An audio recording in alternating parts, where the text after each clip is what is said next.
Hello, viewers at home. My name is Femi Apata. I'm your economics teacher.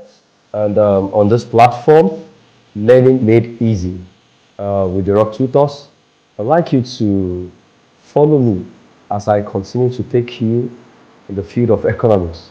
Likely jam questions, WAEC and NECO. So go with me. Question number one.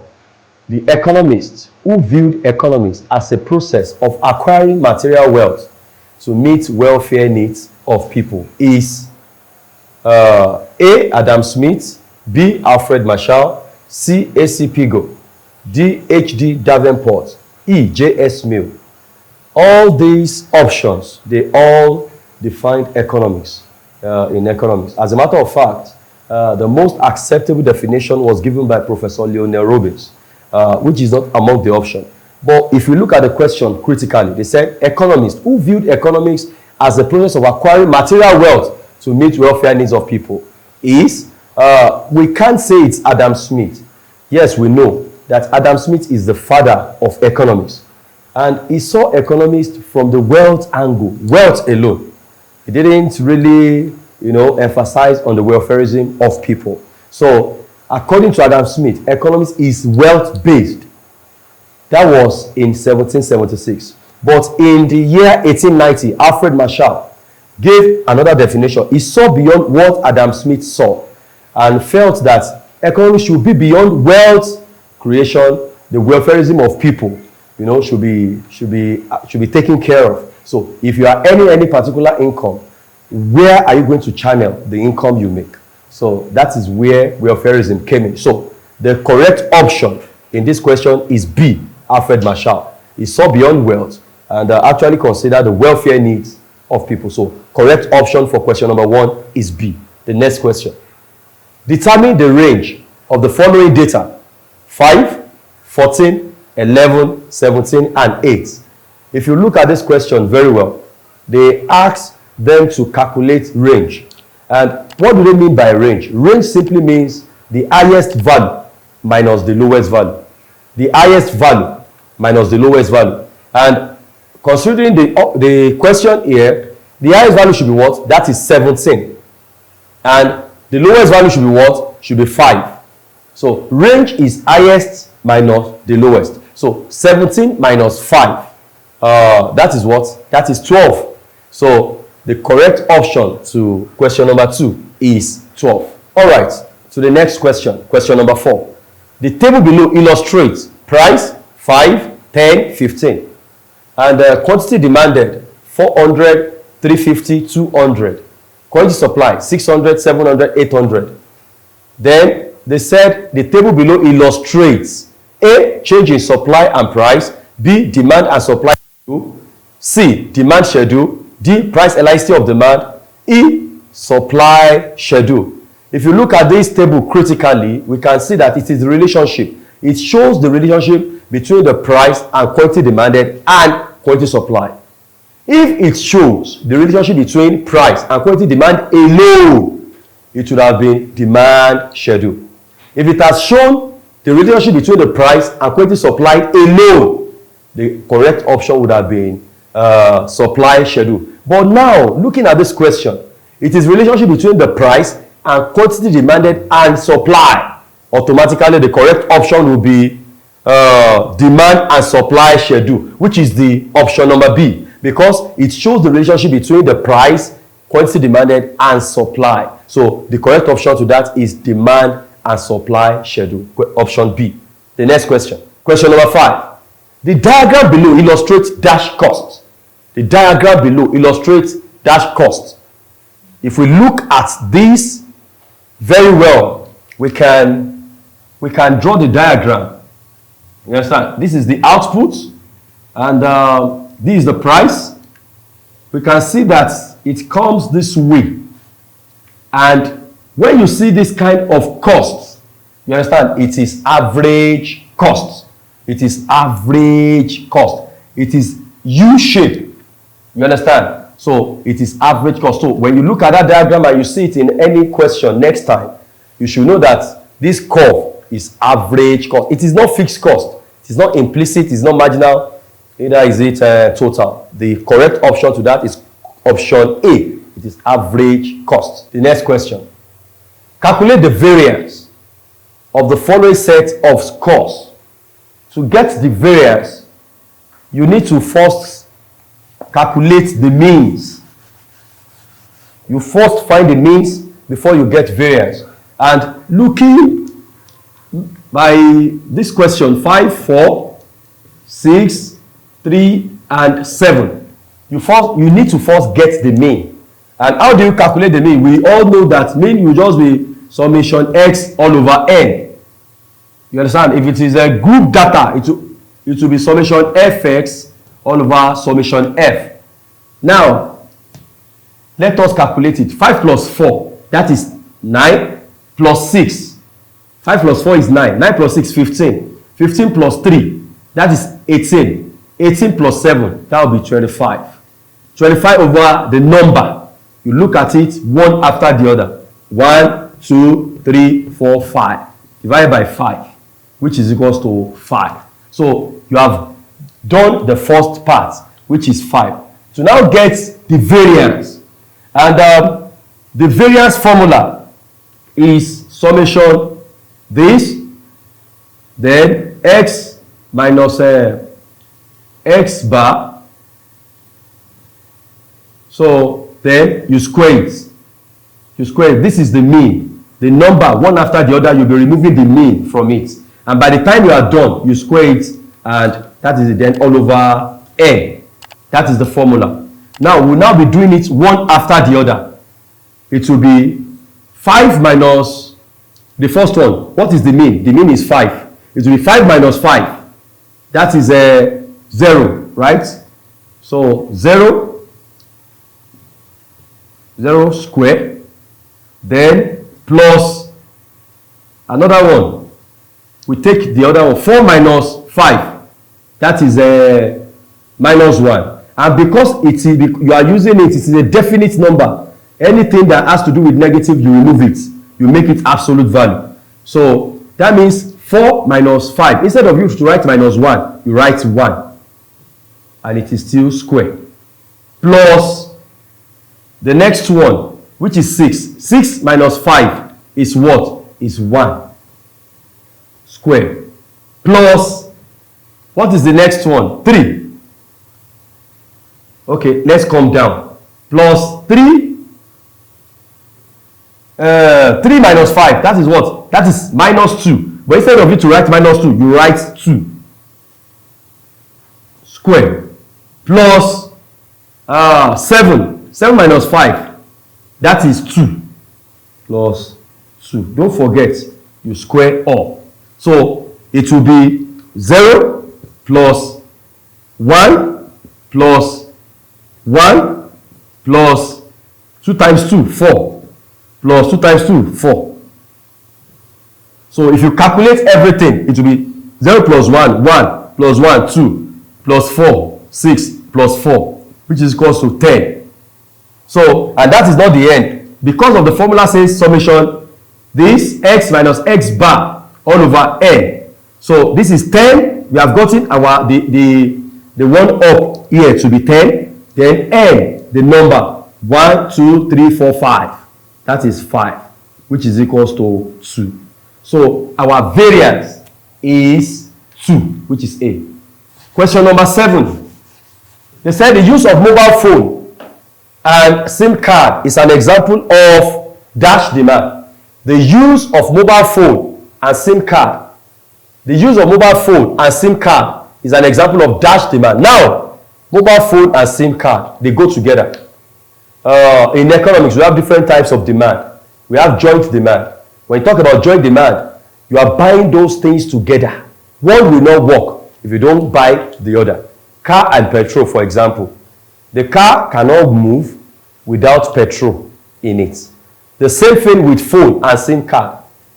Your phone cannot function properly if SIM card is absent. Now, look at the question again. The use of mobile phone and SIM card is an example of dash demand, competitive demand. It is not competitive demand. Because if it is competitive demand, the example of competitive demand is fish and meat. You understand? Because if you go to the market now and they say fish is one fish is 2,000 naira, and the same size of meat, they said that one is 1,000 naira.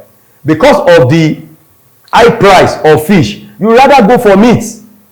The higher the price, the lower the quantity that will be rendered, and the lower the price, the higher the quantity that will be rendered. That is under competitive demand. They are substitute. We have substitute, perfect substitute. If one does not work, the other will work. But look at the complementary. Some textbook we call it joint demand. It complements each other. When you buy this, it will not work except you add the other one. So it is complement. It can be composite. It can be derived. It can be inelastic. What is composite demand? Composite demand, you know, when a particular thing that you buy can satisfy many things.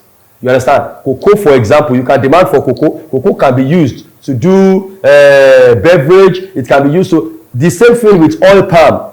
Their produce can be used to do many things. We call it composite. It can be derived, because derived demand, when you buy a particular thing for the purpose of what it's going to do, that is derived. And I've seen it in several questions that so is an example of derived demand. Anywhere you see any factors of production and you demand for them, they are derived demand. You understand? They are derived demand. This video we are doing, you know, the labor that are in charge, they are derived, because we don't need to consume it directly until the product is ready. So you derive, they call it derived demand. Then inelastic, it can be inelastic demand. So the perfect answer to that, the use of mobile phone and SIM card, is an example of complementary demand. They are jointly demanded commodity. The next question. A graphical representation that shows the possible combinations of two goods to be produced given a level of resources and technology is dash curve. It cannot be demand curve. What is demand? Demand is the quantity of goods that a consumer is willing and able to buy at a given price and at a particular time.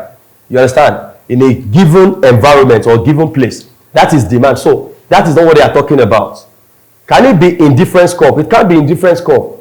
Indifference curve does show two commodities that yield the same level of satisfaction. So that's not what they are talking about there.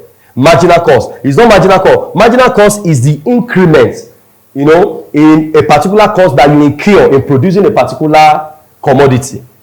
Then it cannot be supply, because supply is the quantity of goods and services that a supplier is willing and able to offer for sale at a given price and at a particular time. But looking at the production possibility curve, it is the same as that question, which is the definition of production possibility curve. It is a graphical representation that shows the possible combinations of two goods to be produced given a level of resources and technology. Is production possibility curve. There is production possibility curve because there is scarcity of resources. Government can decide to invest more in capital projects. You understand? Maybe, for example, they may have money. Are we spending it on hospitals or roads? You understand? Or we should spend it on another thing entirely. So the production possibility curve, the two different commodities, you know, given a level, which one are you concentrating on? That is what they are talking about. So a graphical representation that shows the possible combinations of two goods to be produced given a level of resources and technology is production possibility curve. The next question. The graph below represents dash cost. It looks like average cost, but it's not average cost. And like I said the other time, that the average cost is U-shaped. This actually looks like U-shape, but it is not directly U-shape. This is marginal cost. If we have average costs, you understand? If average cost is here, it is the marginal cost that cuts it from the minimum point. So the answer to that is marginal cost. Marginal cost. The next question. 10. The profit maximization of a firm is attained at a point where AC equals to TC, that is average cost equals to total cost, average cost is greater than MR, marginal cost is less than, it is marginal cost equals to marginal revenue. Wherever you see, after your calculation, you get marginal cost to be marginal revenue, then you are talking about profit maximization of a firm. So when we have profit maximization, there must be market cost will equate marginal revenue. Marginal cost equals to marginal revenue. That's where we have the profit maximization of a firm. The next question, 11. An economic system in which demand and supply determine prices and outputs produced is An economic system in which demand and supply determine prices and output produced is capitalism, communalism, feudalism, mercantilism, socialism. The perfect answer to this is capitalism. That's a system in which demand and supply determines prices and output produced. It is the forces of demand and supply that determines, what will actually happen. So it is capitalism. Before we proceed to the next question, I would like you to subscribe to our YouTube channel, at The Rock Tutors. Subscribe, and as you subscribe, you can turn on the notification bell. So if we have any vital information that will be useful, for you towards your forthcoming exams, you will be notified on time. So make sure you subscribe now. The next question. 12. Determine the median of the following set of numbers: 25, 25, 30, 49, 50, 25, 45, 59, 30, 18, and 16. Don't rush to answer this question. If you are not really sound, if you are just coming up in your calculation, you may just find the one in the middle straight. To get the median, you have to first look at it. Is it arranged in ascending order or descending order? Very, very important. That is the first thing you need to know, because these numbers are actually scattered. You understand? So you arrange either ascending or descending. Which one is the smallest? The smallest is 16. Okay, 16 followed by 18, then followed by 25. How many times? 25. 1, 2, 3. 25 3 times. 25 3 times. Then followed by 30. 30 appear twice. 30, 30. Then what next? 49. No, 45. 45. After 45, 49. After 49, we have 50 and 59. You need to count it so that you'll be sure that you did not miss anyone. 1, 2, 3, 4, 5, 6, 7, 8, 9, 10, 11. 1, 2, 3, 4, 5, 6, 7, 8, 9, 10, 11. Very good. You now look at the one that falls in the middle. 1, 2, 3, 4, 5. Yes, from the back. 1, 2, 3, 4, 5. So definitely, the one that falls in the middle is 30. So our median is 30, option A. All right, question number 13. The decision on what to produce in a free market economy is determined by what to produce. In a free market economy, free market economy is a capitalist economy where I have choice to decide whatever I want to do. You understand? I may decide today that this is what I'm doing now. Tomorrow, I want to do another thing entirely. I may decide to use a mechanical form to produce whatever I want to do. I may decide to use labor to perform whatever I want to do tomorrow. So, when you talk about what to produce, it works in a free market economy, that is the capitalist economy. So, it's determined by who? Economic policies. B, government. C, individuals. D, public sector. E, social welfare. The perfect answer to that is individuals. So, it is individuals that takes decision on what to produce in a free market economy. The next question. 14. An economic system operating on collective ownership of means of production. An economic system operating on collective ownership of means of production is socialism. Anywhere you see collective ownership, it simply means socialism. The next question. Question number 15. Freedom of choice is the future of that economic system. I said this the other time, that under the capitalist economy, the capitalist system, the individual is free to do whatever he wants to do. You understand? Because it controls whatever he wants to do. You understand? So, if you look at this very well, freedom of choice, the future of capitalists. You understand? I can decide that I'm no longer teaching, I'm not teaching economics again. I want to be teaching biology. You understand? It's my choice. You understand? So, freedom of choice, the future of that economic system. That is capitalist. Option A. All right, question number 16. The combination of a number of firms producing similar services for the same market is A, cooperative society, industry, partnership, public enterprise, sole proprietorship. It can be sole proprietorship.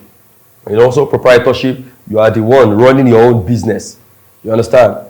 It can be public enterprise, it can be partnership, it can be cooperative society. So the perfect answer to that is industry. So industry is the combination of a number of firms producing similar services for the same market. The next question, 17. Which of the following is a problem associated with population census? Which of the following is a problem associated with population census?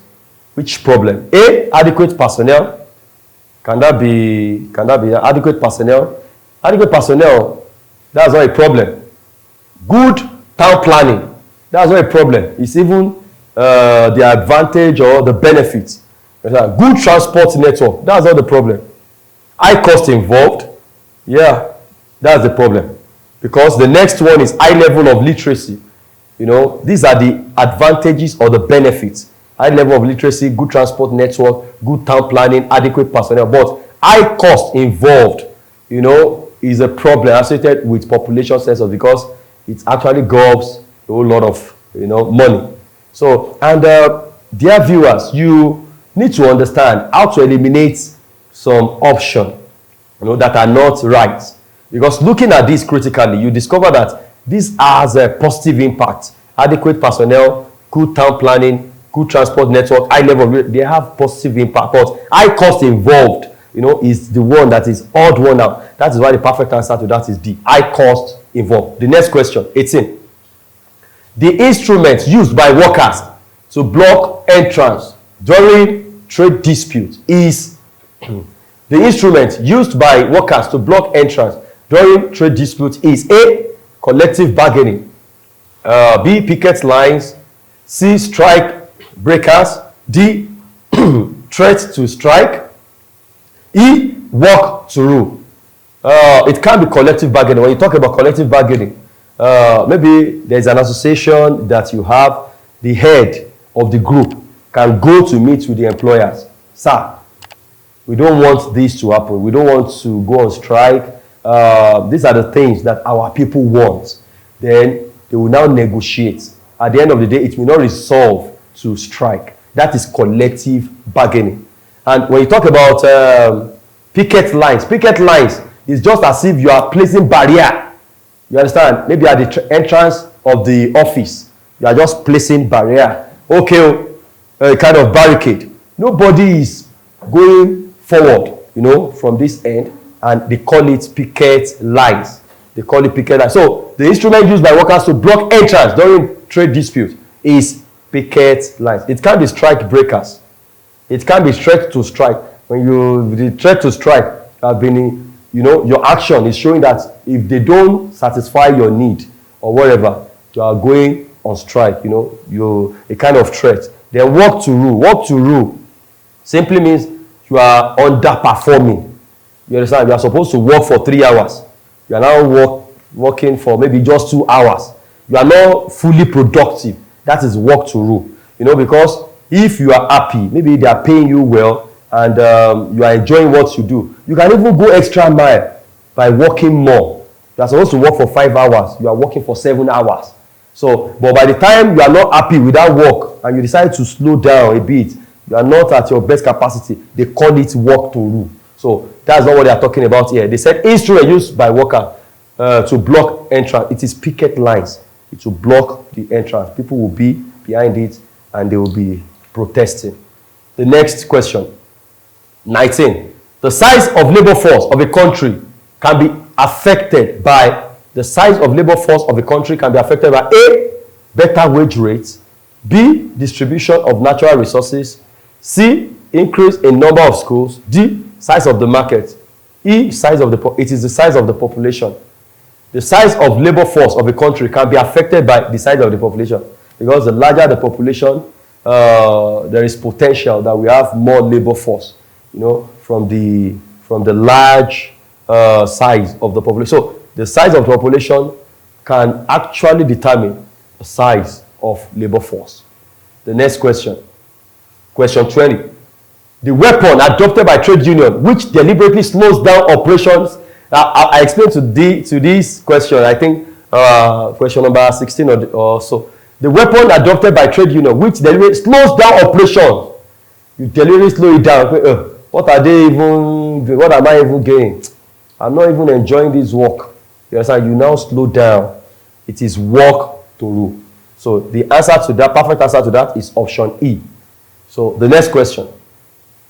21. The following are factors responsible for brain drain in Nigeria except, brain drain, we have some geniuses, some guys that are extremely brilliant, have left this country for another country, just to, in the process of seeking for greener pasture. So now, the answer, the following are factors for drain brain in Nigeria except, now, personal preference. You may just decide, I'm tired of this country. I want to jackpot. Then you travel. That is a personal preference. It actually causes a lot of brain drain in Nigeria. Political stability. This is positive. It can affect the brain drain. Then let's check the C. Poor job opportunities. Yes. So people are not having well-paid job here.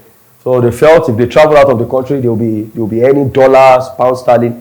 They decided to do, by all means, they leave the country, for those countries. So poor remuneration package. This actually can cause brain drain. Security challenges. Some people are not happy with the kind of security we have in a particular environment. So they decide to just leave the country. So the perfect answer to this is political stability, because if the political policy is in favor, everybody will still stay. 22. The economic activities in the secondary sector comprise of manufacturing and dash industry. In the secondary sector, we have the primary sector, we have the secondary sector. The primary sector deals, with the natural resources. It deals with mining, especially. But the secondary sector is the next stage. Now, the economic activities in secondary sector comprise of manufacturing and dash industry. It is manufacturing and construction industries. Manufacturing and construction. It can be agricultural. It can be mining. It can be processing. It can be service. It is manufacturing and construction industries. The next question. 23.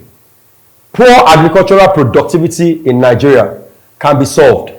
Poor agricultural productivity in Nigeria can be solved through inconsistent government policies? No.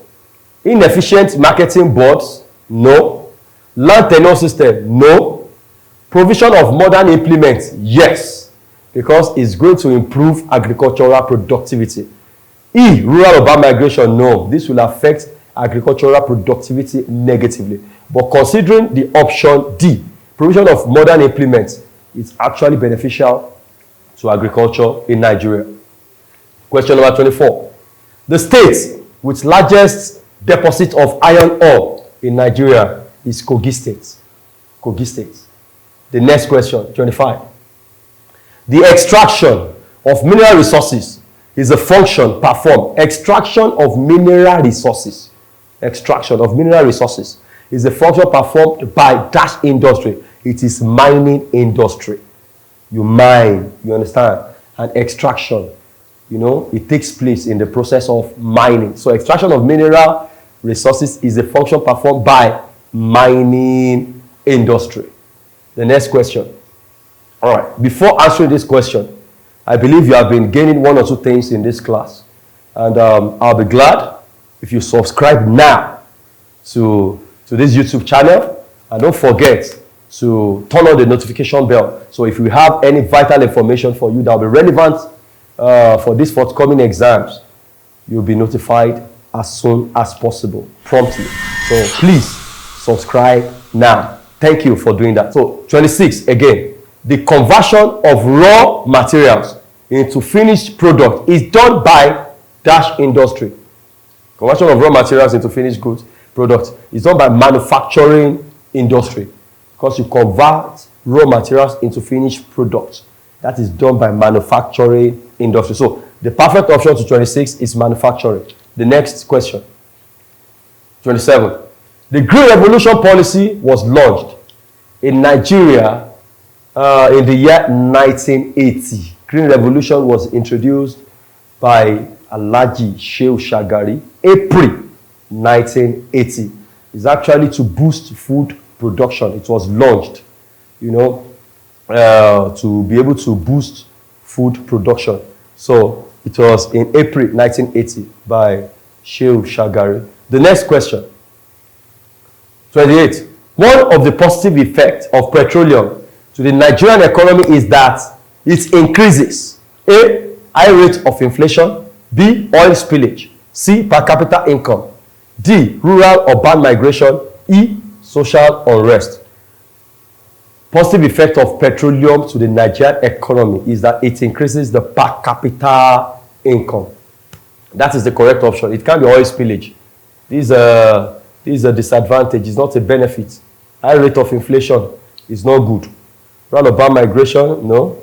Social unrest, no. So per capita income is the correct option. The next question. The major aim of Organization of Petroleum Exporting Countries, OPEC, is to, their major aim is actually to stabilize the oil prices, among the members country, is to stabilize. That is the major aim. That, some people will not be selling at, ridiculous prices. It's just to stabilize the price. So, considering the option, cause political disagreement, discourage development of petroleum resources, ensure fall in the price of oil, improve trade relations among member countries, maintain stability of oil price. The correct answer to that is maintain stability of oil price, which is option E. The next question. Question 30.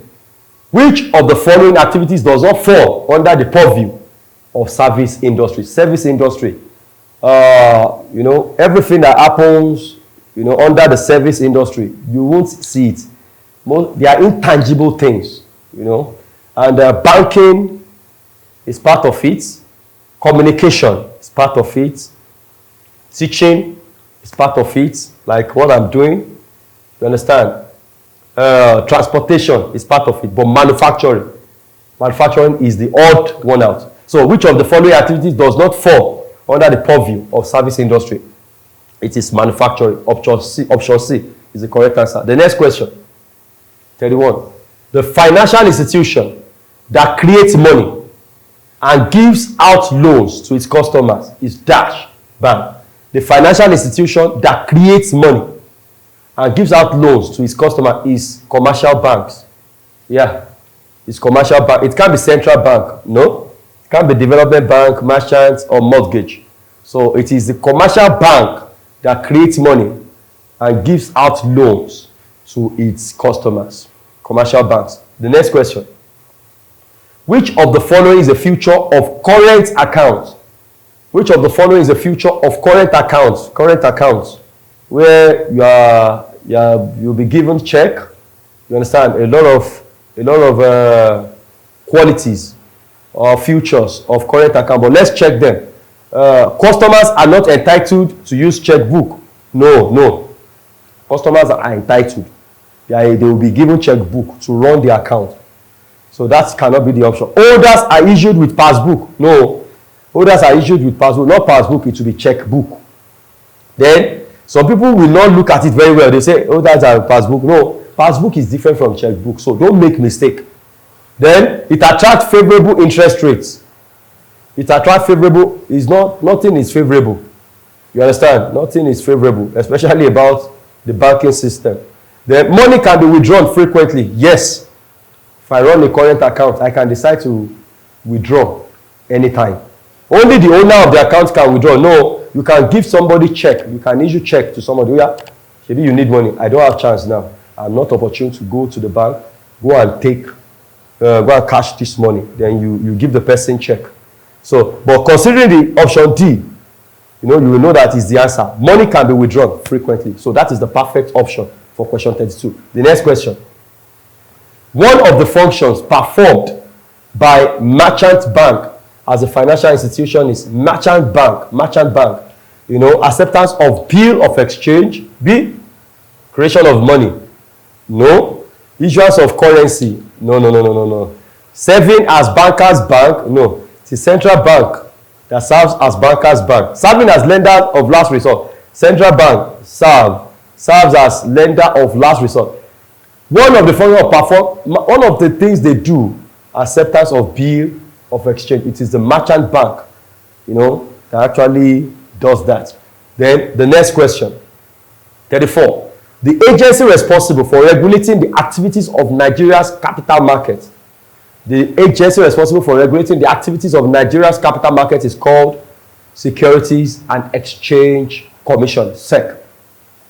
The next question, 35. The major aim of Nigeria Deposit Insurance Corporation is A.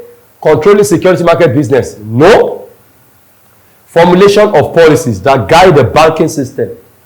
No. Ensuring all deposits, liabilities of licensed banks. Yes. Maintenance of external reserves. No. Management of national debt. No. It is C. Ensuring all deposits, liabilities of licensed banks.